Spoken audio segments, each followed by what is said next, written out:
We're here with Coach Henry Gettler of Lady Tiger Volleyball as they get ready to begin their season Friday as they face El Paso Eastwood in a tournament down in El Paso coming up this weekend. Coach, how you doing today?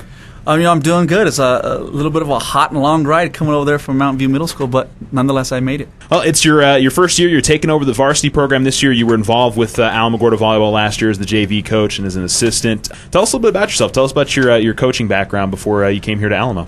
Well, before I got here from Alamo, obviously I'm graduating from New Mexico Highlands in college. Worked with the college team a little bit up there as far as like a student player / athletic trainer / participant. And then by way of after that, making my way out to the Farmington, New Mexico area, Four Corners area, where I really got involved in as far as coaching the high school girls. And then now kind of going through all the sub-varsity and all the assistant jobs and making my way down here, obviously initially for boys basketball with last year with Coach Madden, and I'm here at the varsity level with Alamogordo Lady Tigers. Talk about the transition from moving. You've done a lot of coaching, it sounds like, but transition from being the JV coach last year to being the varsity coach this year. How's that gone for you so far?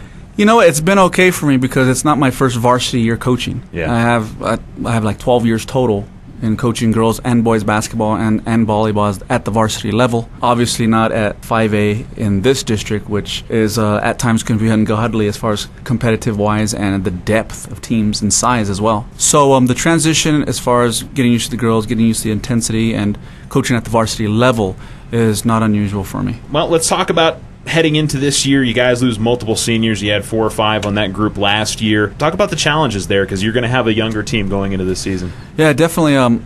It's safe to say we're going to be the youngest, I'm sure, in district. With that comes, obviously being able to mold the girls and have that kind of mentality of the coach as far as what we can do with these girls. But nonetheless, we are young. It's not an excuse, that's for sure.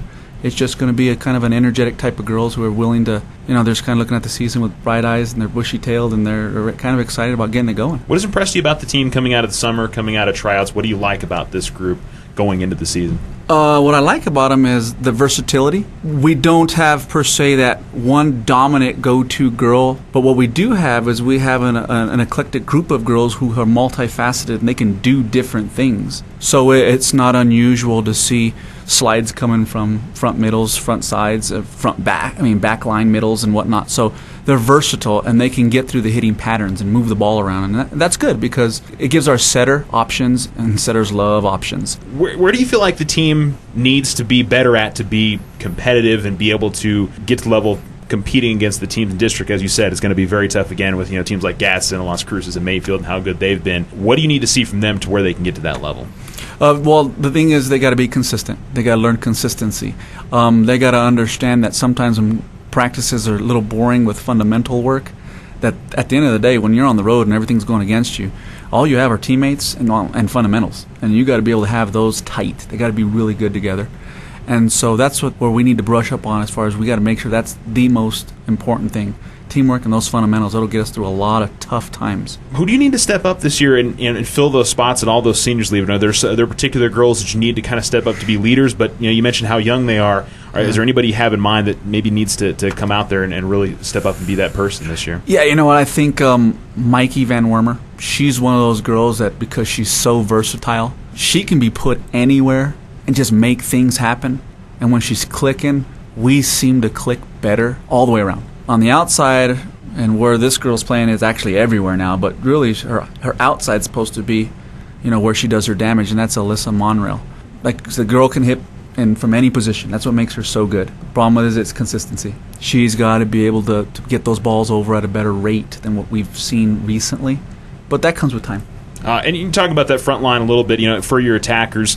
Who are the girls you mentioned? Those two, or anybody else that needs to be big for you guys this year to be good offensively and getting those big shots down? Yeah, the depth our seniors. We have 3 seniors right now. Yeah, their experience and maturity is actually going to make those 2 much better because they don't panic. They've been through the ups and the downs and the summers after summers, and so those 3 seniors, we're gonna rely heavily on them, whether it be on the court or on the bench. They need to kind of keep those girls together. How do you feel like the team shapes up defensively? Defensively, sometimes in volleyball, there's the haves and the have-nots. And when your front line is extremely huge, a lot of times at the 5A level, that's a have. Right now, we're a little undersized, And so we'll make up it with just, you got to have quick hands up there, and you got to be able to cover spots. So we're going to allow, we're going to really work on, we're going to allow for backline technique, obviously. And we got to be a really good team at anticipating movements of that front lines that we're going to be facing. Because at the end of the day, I don't care how good you think you are, you can't teach size in practice. You either have it or you don't. And so we're going to have to really game plan around that, around our size. You go into a tournament this weekend, you're going to face, and this seems to happen every year for the volleyball team, you're going to face volleyball teams that have played 5, 6, 7 more games than that.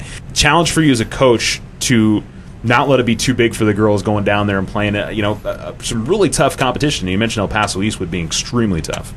Yeah, I mean, of course, we make no excuses. We go in there and we lace them up. These girls they've gone through grueling, intense competitive practices, and ultimately they got to compete. Regardless of what that bracket shows, you got to compete. Come state tournament in New Mexico, you don't get to choose who you play.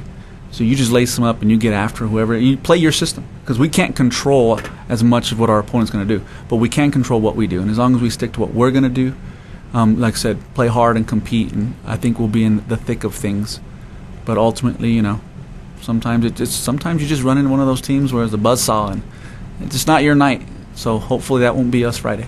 What are the expectations for this year? Are there expectations? Where do you want to see the team heading into district and maybe for the entire season?